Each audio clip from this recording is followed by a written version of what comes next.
ৰাতিপুৱা টোপনিৰ পৰা উঠি চাওঁ একদম পুৰা জুই লাগি গৈছে। এই যে আমাৰ পাইপ লাইনৰ ওচৰত, আমাৰ বাহুবিল LP স্কুলৰ ওচৰত, আৰু তাৰে লগত পাইপ লাইনটোও আছে। ৰাতিপুৱা ওলাই চাওঁ যে একদম পুৰা পেট্ৰলৰ গোন্ধ শুনা পাই, তাৰপিছত চাওঁ যে বিৰাট জুই লাগি গ'ল, ডাঙৰ জুই। আহি কিনে চাওঁ বিৰাট ডাঙৰ জুই লাগি আছে। তাৰপিছত আমি ফায়াৰ ব্ৰিগেডত ফোন কৰিলো। অলৰেডি প্ৰশাসন আহি পালে, আহি মানে তদন্তটো লৈ আছে।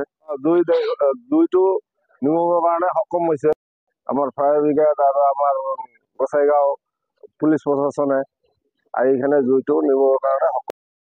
ইয়াত বহুত ৰাইজ একগোট হৈছে ইয়াত, এই কাৰণে তাৰমানে ইয়াত পাইপলাইন আছিলে, ইয়াত কেনেবাকৈ জুই লাগি গ'ল, যাৰ কাৰণে ইয়াত মানুহ একগোট হৈছে। এতিয়া অলৰেডি জুই নিবোৱা গাড়ী আহিছে, জুই নিবুৱাই দিছে, কিন্তু এইটো আগুনটো কেনেকা লাগিল এইটো মানে কোনেও গম পোৱা নাই।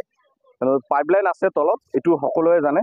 আৰু তেলো ওলাইছে, পেট্ৰলৰ চেন আপোনালোকে শুনি পাইছে সকলোৱে ৰাজ্যৰ পৰা।